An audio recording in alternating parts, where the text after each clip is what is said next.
The moment the Dominion warfleet dropped out of slipspace above the third planet of an unlisted star, every gun on every ship lost its target lock at the exact same instant. Not from a virus, not from a jamming field. Every weapons officer in the fleet watched the same message bloom across their targeting displays, in a language none of them had ever been taught to read, and yet somehow, impossibly, understood anyway. The way a person understands a scream before they understand the word inside it. Entry forbidden. The promise holds. Stand down. Admiral Frex Ilun stood on the command deck of the dreadnought Ashcrown Vigil and stared at 11,000 years of silence breaking open in front of him.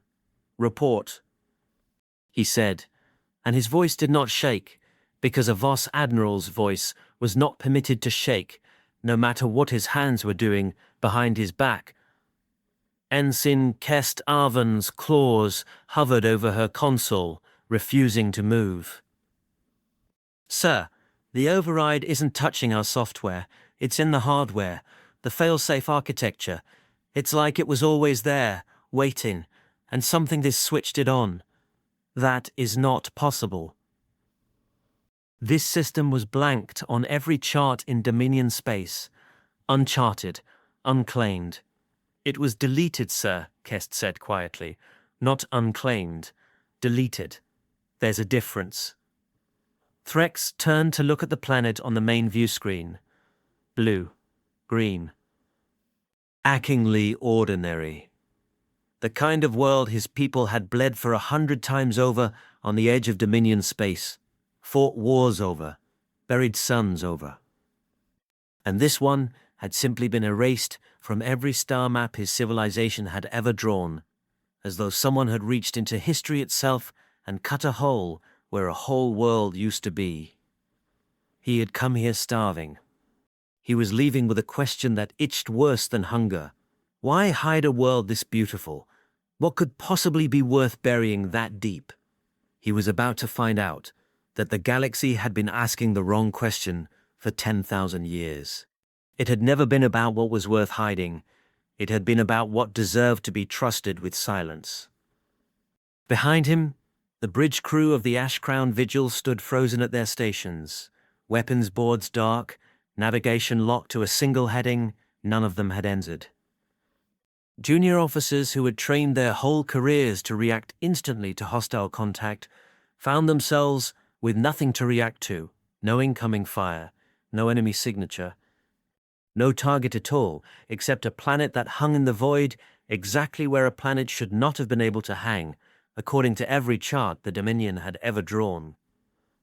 Somewhere below decks, a supply sergeant was still finishing the morning's ration count, still short by the same margin it had been short for 4 years running, and Threx found himself thinking of that ledger before he thought of the strange planet or the stranger message across his screens.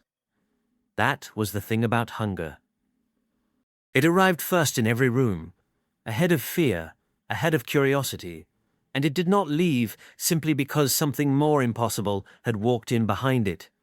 3 weeks earlier, on Voss Prime, the harvest had failed for the 4th year running, and Admiral Threx Ilun had stood in a ration line behind his own soldiers' families, because a Dominion officer who did not stand in line with his people was an officer who deserved to be forgotten. He had watched a boy no older than 8 ask his mother why the bread was thinner this year than last, and he had not had an answer, and something in him had cracked in a way that 30 years of war had never managed. That night, a broker with more debts than scruples sold him a corrupted fragment of a Concordat archive salvaged from a dead relay station. Buried inside 11,000 years of corrupted static was a single readable line, a star system, coordinates precise to the decimal, flagged with a redaction glyph older than Dominion writing itself. Redacted, soul, quarantine status unknown. Quarantine meant danger. Danger meant weapons, or wealth, or both. And a starving admiral with a fleet and nothing left to lose did not ask permission before chasing either. He had not told the Concordat. He had not told his own government, not fully. He had told his fleet that they were going hunting for salvage in unclaimed space, and every soldier under his command had known exactly what that meant without needing it spelled out, because they had all stood in the same ration lines. Now he stood on his bridge with 11,000 years of somebody else's promise glowing across his weapon systems, and he had a choice to make. Send a shuttle down, he ordered. Unarmed crew. If this world truly has nothing to hide, they will not be harmed for looking. If it does, we will know exactly what we came here for. Kaztavan did not answer immediately. When she did, her voice was smaller than she meant it to be. Sir, with respect, the override came from the planet's direction, not from us. Something down there just told an entire Dominion battle fleet to stand down, and it didn't ask twice. I don't think we're the ones with leverage here. Then we will find out what does have leverage, Threx said, and I will decide whether to fear it. The shuttle touched down in the wheat field an hour before dawn, and the first thing its scanners registered was that there was no military installation anywhere on the continent. No orbital defense grid. No visible weapons of any kind. Just an old man standing at the edge of the field with his hands in his coat pockets, watching the shuttle land the way a farmer watches weather roll in. Not afraid of it, just aware of what it might cost him. He did not run. He did not call for help. He waited until the ramp lowered and 3 armored Voss soldiers stepped out with rifles raised, and only then did he take his hands out of his pockets, slow and empty, and say, in perfect Dominion battle tongue, "You're standing in Emil Okafor's north field. He's going to be upset about the wheat." The lead soldier's rifle did not waver. "Identify yourself." "My name is Elias Kesh," the old man said. "And you have about 4 minutes before your weapons stop working, so I'd use the time to ask questions instead of threats. Threats won't get you anything down here. They never have." The soldier fired anyway. Nothing happened. Not a malfunction. The trigger simply refused to complete its motion, as if the rifle itself had made a decision the soldier hadn't been consulted on. It was something quieter than a smile, the look of a man who had seen the same fear 1,000 times across 1,000 years, and had long since stopped finding it satisfying. "I told you," he said. "Take me to your admiral. Let's talk before this becomes something none of us can walk back." Kestavhun watched the feed from the bridge with her claws pressed white against her console. She had grown up on stories of Concordat myths, the Grey Envoy. Some species called him a figure who appeared at the edge of wars that never quite happened, always somewhere between rumor and record. She had assumed, like every rational officer, that he was propaganda, a comforting fiction for species too small to defend themselves. The man standing in a wheat field, with a disabled rifle pointed at his chest, did not look like propaganda. He looked like a farmer who had been interrupted mid-morning by an inconvenience, and that, more than anything else, terrified her. Admiral Threx received him in the flagship's command deck 20 minutes later, flanked by 6 armed guards who all understood, without being told, that their weapons were now purely ceremonial. Elias Kesh walked in wearing the same coat he'd worn in the field, dust from the reeds still on his boots, and looked around the bridge the way a man looks at a room he has stood in before, 100 different versions of it. 100 different centuries. "You've come a long way to starve slower," he said to Threx. It wasn't cruel. It was simply true, and Threx felt the truth of it land somewhere under his ribs. "You know why we're here. I know why you think you're here. Salvage. Weapons. Something worth the risk of coming to a redacted system with your whole fleet instead of a single scout ship, which tells me you didn't trust your own government to know you'd come. That's not a war fleet's decision, Admiral. That's a desperate man's decision, made by someone who used to be a soldier before he became this tired." Threx's jaw tightened. Careful, old man. I'm not being unkind. I'm being accurate. There's a difference, and it matters more than you think right now. Elias Kesh looked past him, out the V-port, at the blue-green curve of the planet he had spent longer defending than the Dominion had existed as a nation. This system was deleted from every galactic record 11,000 years ago. Not by your people, not by the Concordat, though they keep the ledger now. By us. By Earth. We asked to disappear, and the people who could grant that request agreed, and they've kept their word every year since, through wars and empires and the rise and fall of civilizations that don't even remember why the silence exists anymore. Why would anyone erase themselves? Kest asked before she could stop herself. Every head on the bridge turned toward her, but Elias Kesh simply looked at her with something that might have been approval. Good question, Ensign. Better question than your admiral's been asking. He wants to know what's hidden here. You want to know why. That's the difference between a scavenger and a historian, and it's going to matter a great deal in about an hour. Then answer her, Threx said, before I decide the wheat field was more honest than this conversation. Elias Kesh nodded slowly, like a man settling an old debt. 11,000 years ago, there was a war. 3 civilizations, ancestors of species some of you still trade with today, tore each other apart over territory none of them needed, and pride all of them had too much of. It went on for 6 centuries. It was going to end the only way wars like that end, with one side gone completely, and a species called the Elanthi were the ones scheduled to disappear.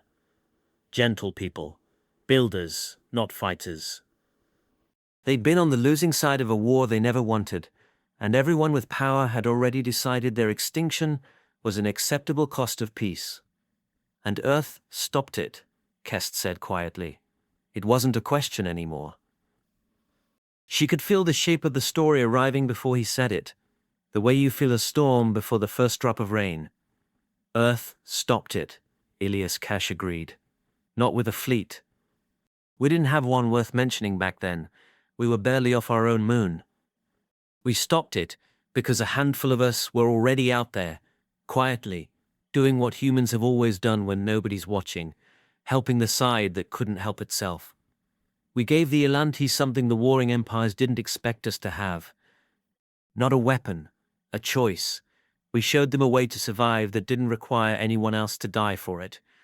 It cost us more than you'd believe to make that true. And when it was over, when the fighting stopped, and 3 empires were staring at a peace none of them had chosen for themselves, they needed someone to blame for taking their war away from them. You, Threx said. Us. And they were right to be afraid of us, in a way. A species that can end somebody else's war, whether they consent to peace or not, is a species every empire in the galaxy would spend the next 1,000 years trying to recruit, or conquer, or destroy, whichever came first. So we made them an offer instead. We disappear. Completely. No fleet, no ambassadors, no name in any archive that matters. In exchange, the peace holds, permanently, backed by something none of them could undo even if they wanted to. What did you give them, Kest asked, that they couldn't undo? Elias Kesh's expression didn't change, but something behind his eyes went very still, the way old grief does when it's had a long time to settle. We gave the Elanthi the means to build a failsafe, woven into the drive architecture of every faster-than-light engine that came out of that war's wreckage, and yours did, Admiral. Whether your engineers know it or not, half the galaxy's slipspace technology traces back to salvage from that conflict. If a war ever crosses a line again, ever threatens a whole people the way the Elanthi were threatened, the failsafe wakes up. And it needs an anchor point, a place in the galaxy that has to stay untouched, unclaimed, and unfound, or the whole mechanism fails. He turned, finally, to look directly at Threx. You're standing on the anchor point, Admiral. You didn't find a hidden weapon. You found the last quiet corner of an old promise, and you brought a war fleet to stand on top of it. The silence on the bridge lasted long enough that Kest could hear her own pulse. I don't believe you, Threx said, but his voice had lost its certainty somewhere in the last 4 minutes. A convenient story for a world with nothing to defend itself. Tell me the truth, or parties could hear what it means, and the former people are starving. I did not come 11,000 light years on faith. I know, Elias Kesh said, and for the first time there was something almost gentle in it. I know exactly what's waiting for you at home. I could smell the ration allotments on your uniform before you finished walking across that field. That's not an insult, Admiral. That's why I'm still talking to you instead of walking away. He let that sit for a moment before he continued. But I can't give you what you came for. Not because I won't, because this world isn't the treasure you think it is. There's no ancient superweapon buried under a wheat field. There's a few 100,000 of us left who chose to stay close to the anchor and keep the promise, living about as far from the stars as it's possible to live in this century. That's the whole secret. That's what was worth deleting a planet to protect. Threk's hands curled into fists at his sides. Behind him, on a side console, a junior officer, the Dominion's political liaison, a narrow-eyed man named Corvain, who answered to Voss Prime's High Council directly and not to Threx, leaned forward with open hunger in his expression. Admiral, Corvain said, if this failsafe is real, it's the single most valuable strategic asset in known space. Whoever controls the anchor world controls a leash on every empire's war machine. That is not a story to walk away from. That is the salvage of 1,000 lifetimes. There is no controlling it, Elias Kesh said, and for the first time his voice carried an edge, quiet and cold as deep water. That's the entire point of it. Nobody controls a promise. You keep it, or you break it, and breaking it costs more than any empire has ever been willing to pay to test. Then, perhaps it's time somebody tested it. Corvain said, and looked at Threx with the particular patience of a man who already knows he holds the better argument in whatever room he's rebuilt to have it in. Threx looked between the political officer his government had assigned to watch him, the old man who had disabled his soldiers' rifles without lifting a hand, and the image of his homeworld's rationing lines that would not leave the back of his mind no matter how far he traveled. He thought of the boy asking his mother why the bread was thinner. He thought of 30 years of war that had never once made him feel as small as this conversation had in the space of 20 minutes. Prepare a full deployment, he said. Ground forces. We will search this world ourselves and confirm whether the anchor is real or whether it's a very old bluff.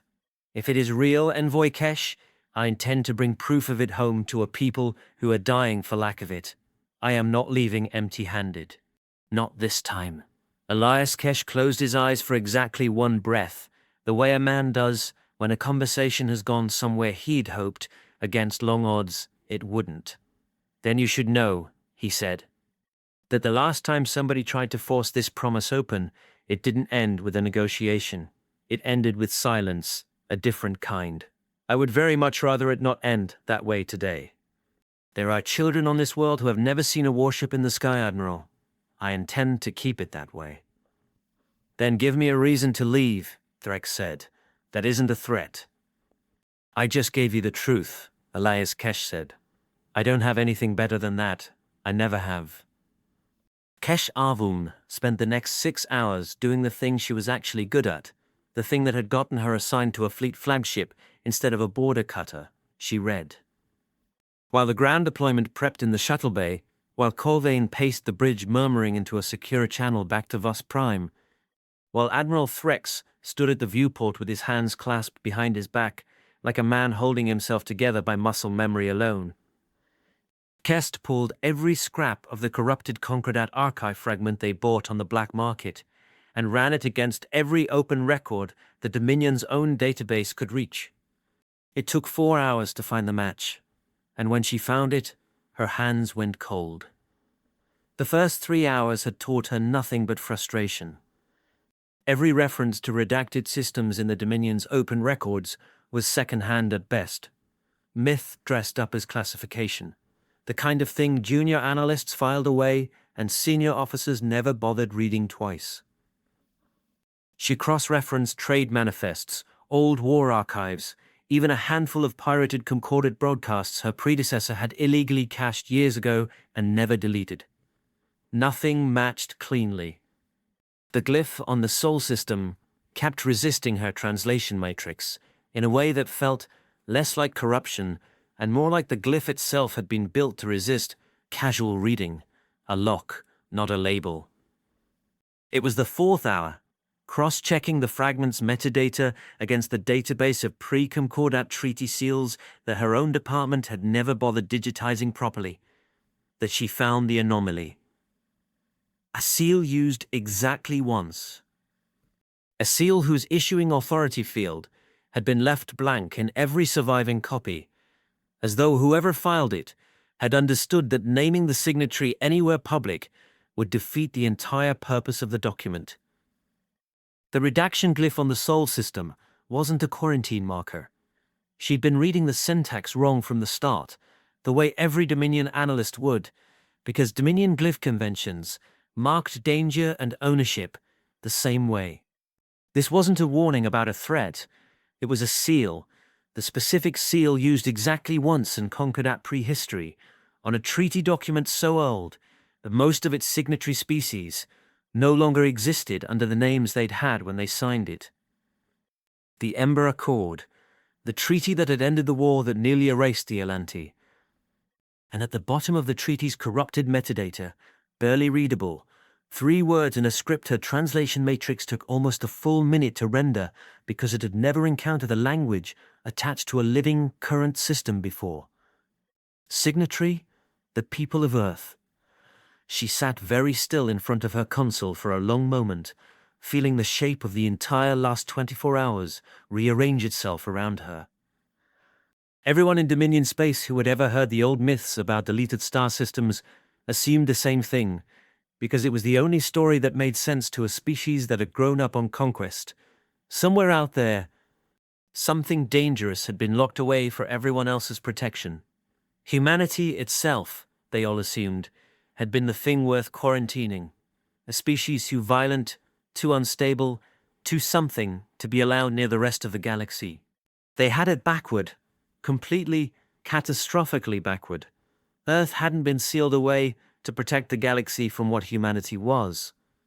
It had been sealed away to protect the promise humanity had made, a promise that a war which threatened to erase an entire people would never be allowed to finish, not while the anchor held, not while a species capable of ending a 6th-century war chose, every single day for 11,000 years, not to use that capability again. She thought of Elias Kesh's ration line comment to Threx. "I could smell the allotments on your uniform." Not menace, recognition. He had lived through more famines and wars than her whole species had records for, and every time, the story implied, he had chosen the same thing: quiet. Restraint. A hand extended instead of a fist raised, right up until a fist was raised at him first. She thought about what happened, historically, on the rare occasions somebody had raised a fist at Earth anyway. She was still staring at the treaty fragment, trying to decide whether to bring it to Threx or bury it, when the ground assault began without her. Corvain had moved faster than anyone expected, invoking an emergency council authorization that technically superseded Threx's field command, the moment a strategic asset of galactic significance was suspected to be at stake. By the time Kest reached the bridge, 3 drop shuttles were already screaming down through Earth's atmosphere toward the farming settlement where Elias Cash had made his stand. And Threx was shouting an order to recall them that nobody in the chain of command was listening to anymore. "Corvain, stand them down. That is a direct order. With respect, Admiral, this decision no longer belongs to you." 8. The High Council authorized asset recovery the moment I reported the treaty's existence. Your fleet is now operating under Council directive. There is a child on that ground, Threx said, and something in his voice cracked open in a way Kest had never heard from him, not once in 3 years of service under his command. I have seen the settlement's hands. There are families there. This is not asset recovery. This is... The bridge's comm channel opened on its own, without anyone touching a console, the same impossible way the weapons override had arrived hours earlier. Elias Kesh's voice filled the bridge, calm and very, very tired. Admiral, I need you to listen to me for exactly 1 minute, because after this, I don't think either of us gets to choose what happens next. Threx said nothing, but he didn't cut the channel either. There is a girl in that settlement named Iris. She's 9 years old. She has never in her life seen a ship that wasn't one of ours. Because that was the whole point of what my people gave up 11,000 years ago, so children like her could grow up in a world that never had to learn what a warship in the sky feels like. Your shuttles are 3 minutes from her front door. I am asking you, one tired soldier to another, to call them back.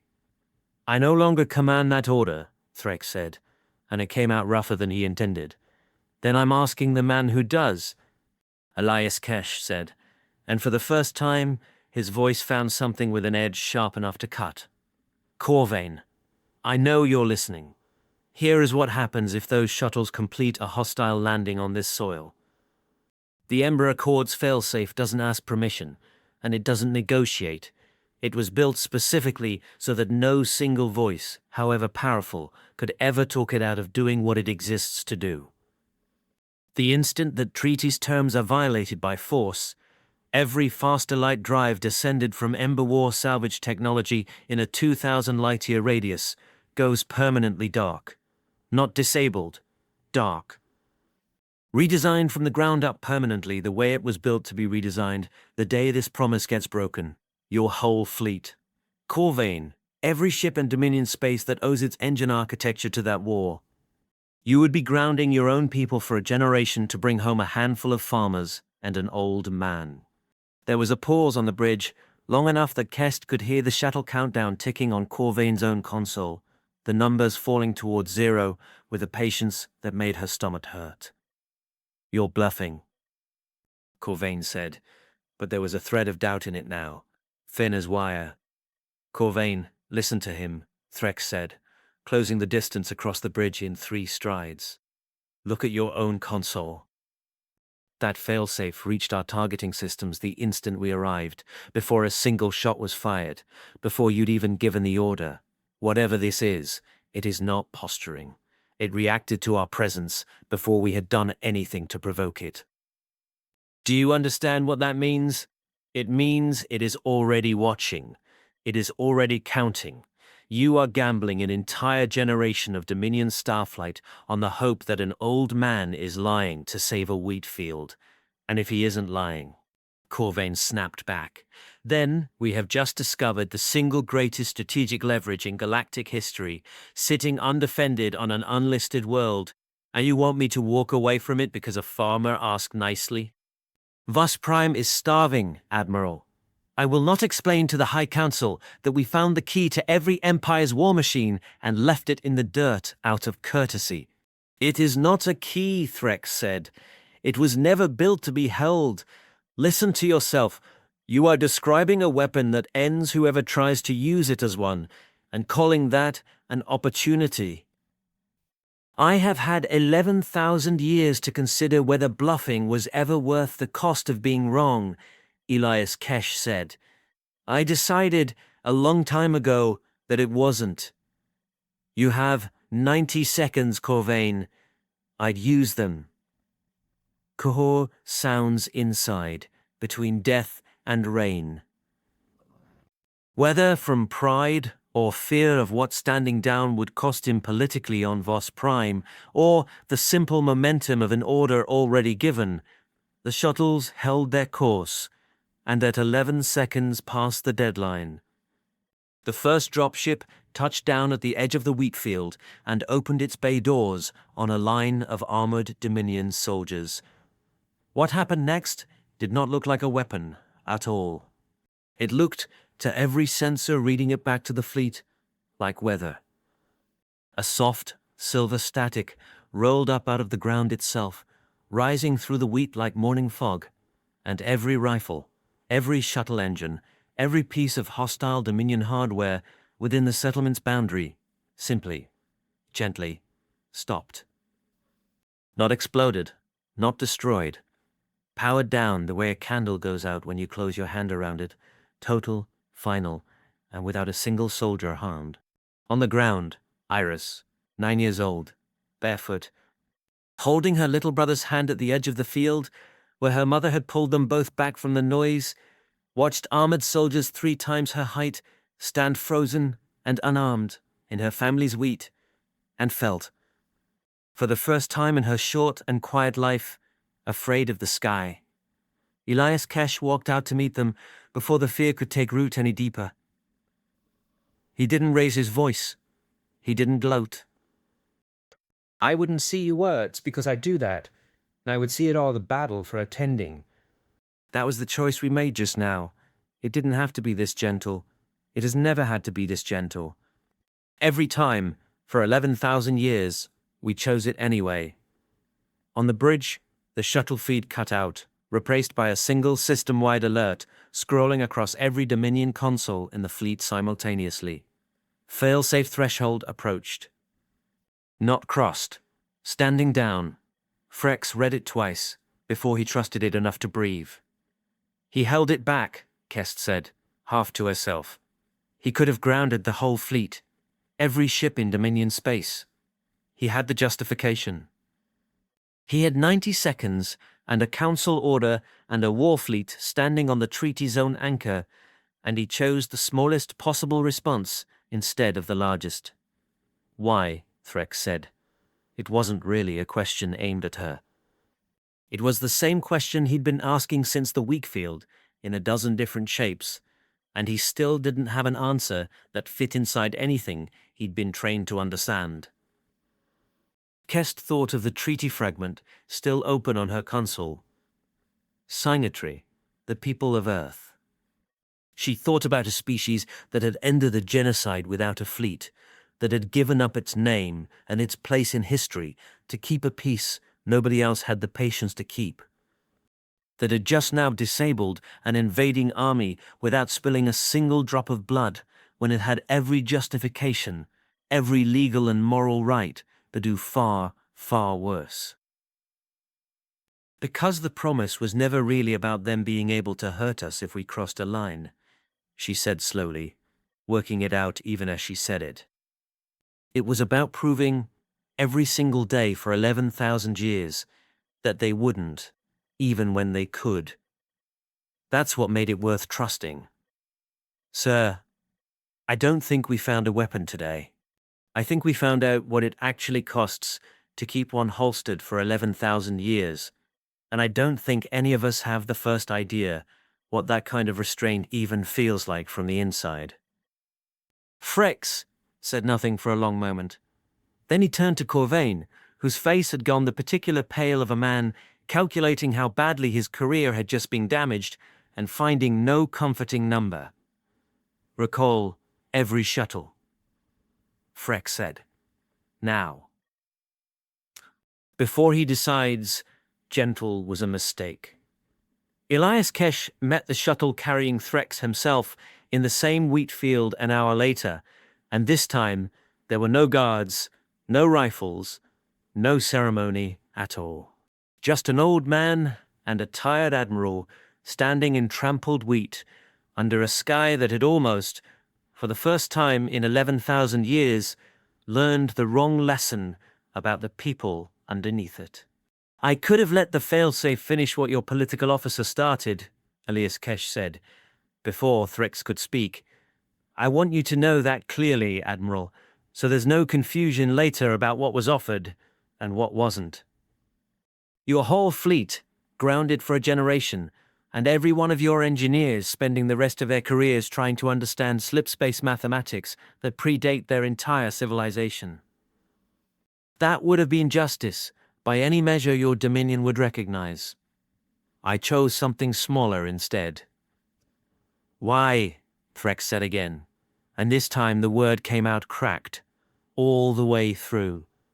Because justice wasn't going to feed the children on your homeworld, Elias Cash said simply. And that's the only problem actually worth solving here.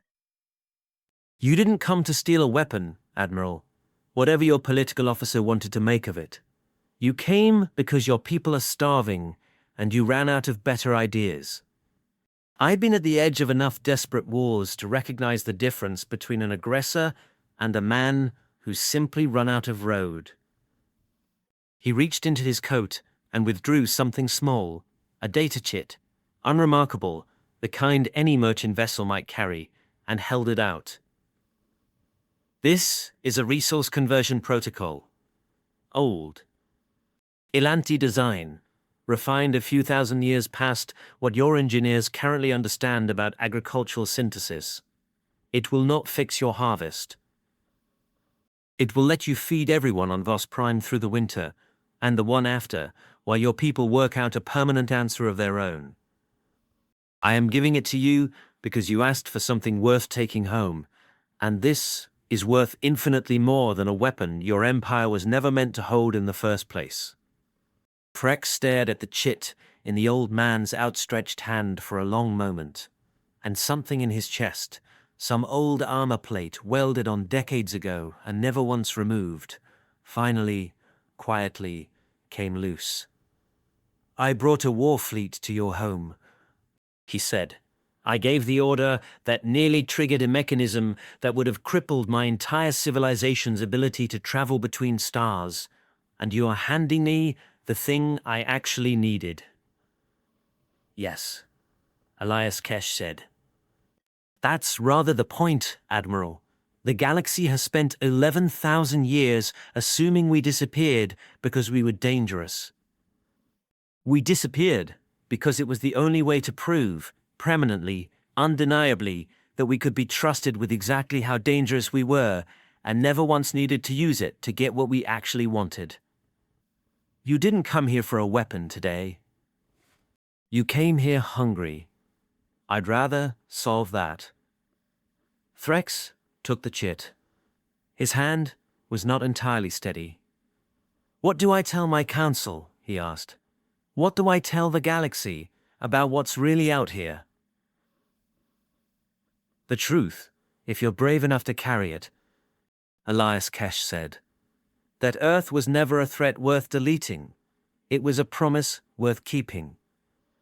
And the difference between those two things is the only thing that's kept your engines running for 11,000 years without anyone ever having to test what happens when it breaks. 3 months later, the Threnody Concordat quietly amended its oldest legal charter for the first time in recorded memory, adding a single new classification to the ancient system of redacted star systems.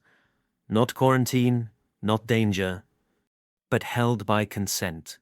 Worlds hidden, not because the galaxy needed protecting from them, but because they had once protected the galaxy from itself, and had simply asked, in return, to be believed.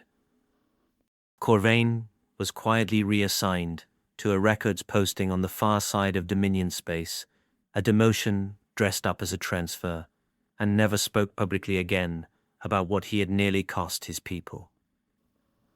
Some officers said he kept the memory of those 90 seconds the way a man keeps a scar, not hidden, exactly, just never mentioned unless someone else brought it up first. Ensign Kerstaven requested reassignment to the Concordat's Historical Archive Division 6 weeks after the Ash Crown Vigil returned to Vos Prime, and spent the rest of her career making sure that no cadet who came after her would ever again mistake a promise kept for a threat contained. She wrote in the first line of the first training manual she ever authored, a single sentence that outlived her tenure by decades.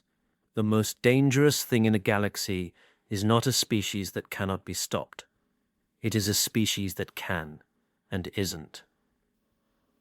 On Vos Prime, in a settlement that had gone hungry 4 winters running, children ate through a 5th winter for the first time without counting the days between meals, and nobody who lined up for rations that season knew exactly why the allotments had changed, only that they had, and that Admiral Threx Illen had come home from his last deployment quieter than he left, and better for it. And in the wheat field on an unlisted world, a 9-year-old girl named Iris grew older slowly, learning a story her grandparents told carefully, the way all the important stories on Earth were told, not as a warning about the sky, but as a reminder of what it had cost, and kept costing, and would go on costing, to make sure the sky never had a reason to come looking again. The galaxy had spent 10,000 years believing Earth was hidden to protect them from humanity. It took one quiet morning above a wheat field to learn the truth. Humanity had been protecting them the entire time.